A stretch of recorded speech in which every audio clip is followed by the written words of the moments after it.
Alfa Romeo Milano. Vous connaissez Milano? En Italie. Ciao Patrick. Et d'ailleurs, regardez, très beau sigle Alfa. Pas demander, tiens, propriétaire, bonjour. Enchanté de présenter cette voiture avec toi. Oui, il s'agit d'une Alfa Romeo 2000 GTB. Les derniers modèles. Tout dernier modèle, 75 numéros avant la fin. 75 numéros avant la fin. Tu connais ton sujet, toi. Et comment tu sais ça? Parce que tu t'es renseigné. Ah, évidemment, c'est une 75, elle a été construite de 71 à 75. Et ça, c'est un des derniers modèles qui a été vendu en France à l'époque. Oui, chez Guéné, garageur. Guéné, je ne connais pas, moi. Rue de Brest. Rue de Brest, d'accord. Bon. Et donc, pour expliquer un peu la genèse de cette voiture, elle est sortie en quelle année? Tu disais en... Celle-ci est de 75. 1975. Et le premier modèle? Premier modèle en 1975. 71. Avec des versions 1300. Alors, 1600. je le comprends. Il y a 1300, 1600. Junior, Voilà. la 1600 normale, la 1600 Veloce, Oui. la 1750 Voilà. Veloce aussi. Que les puristes préfèrent d'ailleurs. Par rapport à la 2000, je sais pas pourquoi. Parce que le moteur est un peu plus souple. Et que le tableau de bord est plus sympa. Oui, tout ce qu'on dit. tout à fait. Hein. Parce que le tableau de bord des derniers modèles est un modèle un peu plastique, roulé. Mais par contre, la 2000 a un sérieux avantage sur la 1750, c'est qu'il est plus puissant. Il a un pont autobloquant. C'est vrai. C'est pas un autobloquant, c'est un glissement illimité. Ah ouais. Et ça, c'est intéressant. C'est la puissance. Ah oui, en montagne en particulier, c'est extraordinaire dans les épingles. Parle bien près du micro, hein, pour qu'on t'entende bien. Oui. Donc, c'est un moteur litre qui développe 132 chevaux d'origine. Cette voiture a subi une préparation Groupin à l'époque.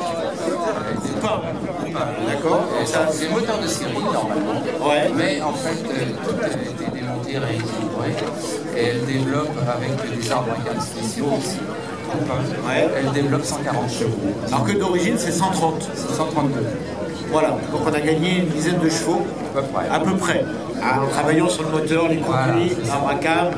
Voilà, c'est pas mal, hein, quand même. Oui. Parce que déjà, alors c'est le fameux moteur double arbre à câble de chez Alfa Romeo. C'est une voiture qui, dans les années, au début des années 70, remportait régulièrement le groupe.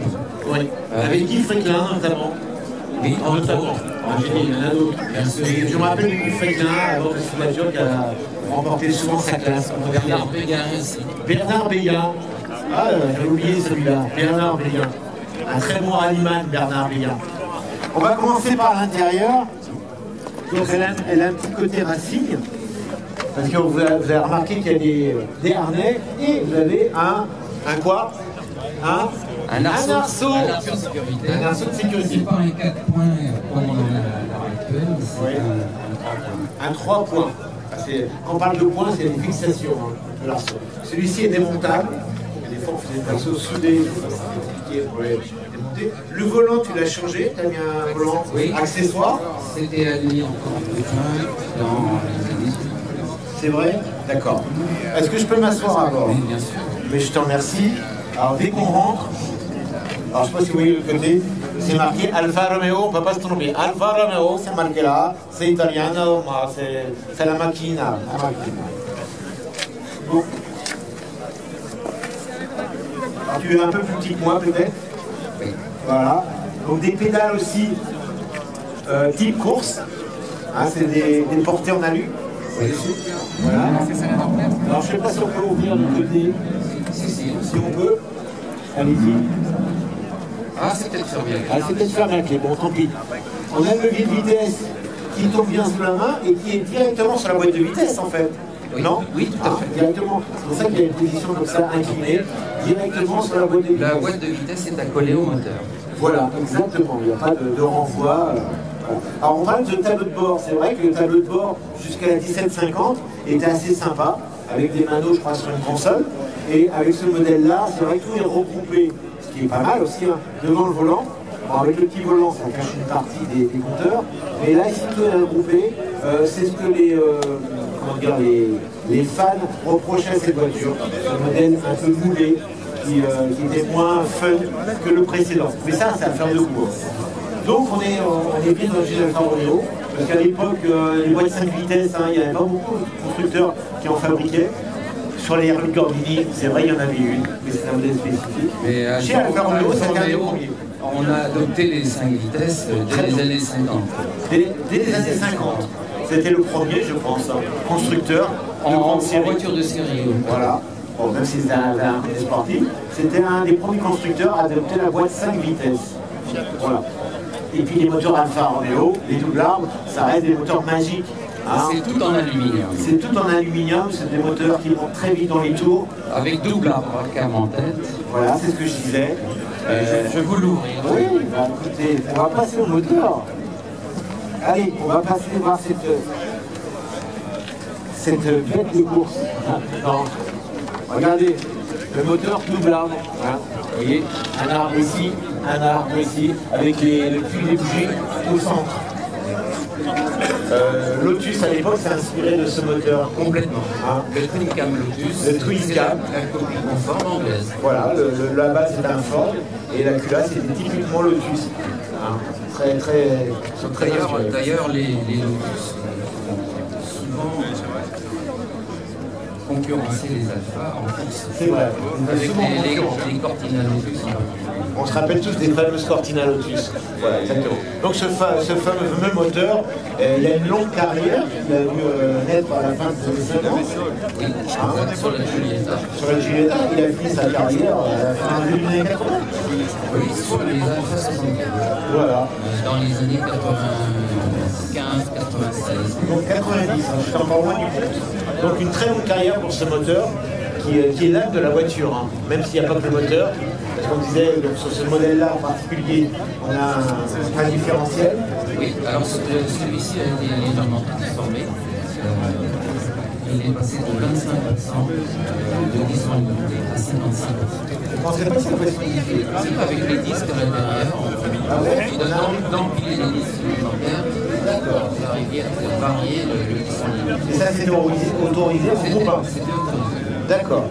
Le groupe 1, ça n'existe plus aujourd'hui. C'était en rallye, il y avait le groupe 1, groupe 2, groupe 3, et la dernière classe, c'était le groupe 4, je crois. Elle a même concurrencé à l'époque les BMW 3, les cadets. Non, les Opel Commodore GSL. Ah, les Commodore GSL qui avaient un plus gros moteur. Oui, en 2005. Voilà. On se rappelle aussi des petites BMW 2002 étant en concurrence directe. Hein, avec celle-ci. Hein, parce que les 2002 Ti avec 130 chevaux. Avec un moteur injection. Alors que là, on est toujours resté sur des carbus. J'ai eu une injection sur les Alfa Romeo de ce modèle-là. Et donc là, on a quoi? On a des Delorto, des Weber. Des Delorto. En règle générale. En règle générale. C'est meilleur. Et de concurrents, de toute façon, Delorto et Oui, Weber. mais j'ai essayé des Weber, c'est très bien. C'est pas on a à peu près la même puissance, mais le Delorto a ceci de plus. Ouais. C'est des règles beaucoup moins faciles. D'accord.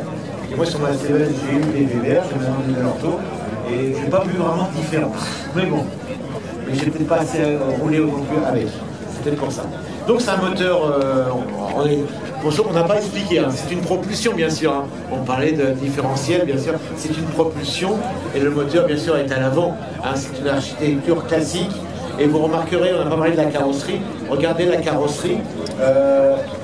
C'est un bloc. Regardez, on enlève les portières, la malle arrière et le coffre. C'est un bloc. Les ailes ne se démontent pas. Les ailes sont soudées, que ce soit à l'avant ou à l'arrière. Hein, c'est vrai. Quand on veut changer une aile, il faut faire de la découpe. Il faut dessouder, on va dire dessouder. Voilà. Elle est très belle, hein, cette couleur d'origine. Oui, complètement. On a souvent l'habitude, il y en a une autre qui est ici, hein, on a l'habitude de voir, qui est rouge, qui est très belle aussi. C'est oh là, tu le dis bien. Tu le dis bien. Bien sûr, on avait su l'Alfa Romeo, hein. Je n'ai jamais su ce que ça représentait exactement. Tu le sais vraiment. On a une croix rouge à côté. Vous avez la Croix-Rouge milanaise, la famille... La Croix-Rouge, donc milanaise, ce sont les armoiries de la ville. Voilà. Et à côté, le serpent. Le serpent. Le serpent d'une autre famille italienne dont je ne me souviens plus. Ah, famille italienne, d'accord. C'était des Lombards, c'était des banquiers. Ah, d'accord. On me l'a déjà dit, mais jamais oublié. Voilà, très beau cycle, qui est très très beau. Hein. Alfa Romeo. Et le trèfle, C'était le signe des Alfa Romeo de compétition. Ah, c'est la partie sportive. Voilà. Le trèfle qu'on voit apparaître sur certaines voitures. Voilà. Et c'était le service course. Ils avaient adopté le trèfle lors de la Targa Florio en 1929. Ah oui, ça remonte. Ouais, c'est la fameuse Targa Florio, voilà, qui était une course très dure pour les mécaniques. On a une calandre aussi qui a évolué par rapport au premier modèle. On se rappelle des premiers modèles qui avaient... Elle est peut-être moins jolie aussi que la 750. Peut-être, ça va faire de goût. On se rappelle des premiers modèles, des juniors, qui avaient une calandre, un capot, voilà, boîte aux lettres, avec une fente. Là, elle a... Voilà. T'as des phares blancs, il y avait aussi beaucoup de Carello. Alors, d'origine, ils étaient jaunes. Les voitures qui étaient vendues en France, c'était des phares jaunes. Et que la réglementation imposait la lumière jaune à l'époque en France. Je les ai repassés en blanc parce qu'on voit nettement mieux. Donc c'est une question pratique. Oui. D'accord. On va faire le tour. Alors, les jantes, c'est les jantes d'origine? Non, c'est pas des jantes d'origine, hein. C'est des jantes gothiques d'époque, exactement d'époque. Et qu'on trouve souvent sur les Alpha. Oui. À l'origine, cette voiture, elle avait des jantes en magnésium que j'ai gardées d'ailleurs, que je peux vous passer dans le jeu. Très fragile le magnésium, très léger, mais très léger. Mais très fragile. Et très beau rétro aussi. Hein. On n'a pas parlé des poignées qui sont vraiment incrustés dans la carrosserie, qui sont aérodynamiques. Et on arrive, on retrouve le serpent, regardez sur le custode. Le serpent, vous voyez de l'autre côté? Le serpent de la famille des Visconti. Des Visconti. Ah bah oui, elle est connue, la famille Visconti. Voilà. Et donc on retrouve ce serpent sur le custode de chaque côté. Donc on voit bien sur toutes les Alfa Romeo, la cylindrée est indiquée. Là on a 2000 cm3. Ça correspond aux dernières versions. On reconnaissait les dernières versions au feu plus allongé. Hein, les premières versions, on va dire, elles avaient que ça. Voilà. Et là, on a rallongé les feux. Les pare-chocs pour mettre des feux de recul. Les pare-chocs sont un peu plus fins sur les dernières versions. Plus fins? Ah, j'avais pas remarqué. Et le fait que ça soit incliné, c'est... Non, mais c'est oriental. C'est oriental, d'accord. La petite plaque carrée avec son petit chrome qui va bien. L'Alfa Berton, n'importe quelle langue on la regarde, elle est jolie. Elle a une ligne superbe. Berton, bah bien sûr c'est italien. Regardez, quand vous regardez cette voiture de profil, il faut se reculer. Regardez l'arrière, la vignette arrière qui est très inclinée, hein, qui donne cette forme un peu spéciale. Le pare-brise aussi, regardez l'inclinaison du pare-brise et son retour sur les côtés, un peu panoramique. Hein. Le toit aussi, le pavillon, regardez la hauteur des vitres est très basse aussi. Hein, une voiture qui est assez basse pour un coupé quand même, qui a de place quand même. Avec une très belle ligne qui n'a pas tellement vieilli, je trouve. Ça n'a pas tellement très actuel. Et on a une vision parfaite parce qu'il n'y a pratiquement pas de montant. C'est vrai? C'est panoramique. On n'a pas parlé de la conduite de ces voitures. À conduire, alors c'est comment? C'est ma 9e Alpha. 9e Alpha. Par rapport à des Alpha actuels, c'est nettement mieux. On sent le fan, voilà, le passionné. Bon. Tu as fait du circuit avec cette voiture? Oui, je fais régulièrement du circuit, la course de côte. La course de côte avec cette voiture. Et tu te défends bien? Bah, je vais chatouiller les Alpines et les Porsche. Tu vas chatouiller les Alpines et les Porsche. Bah, ça c'est bien quand même.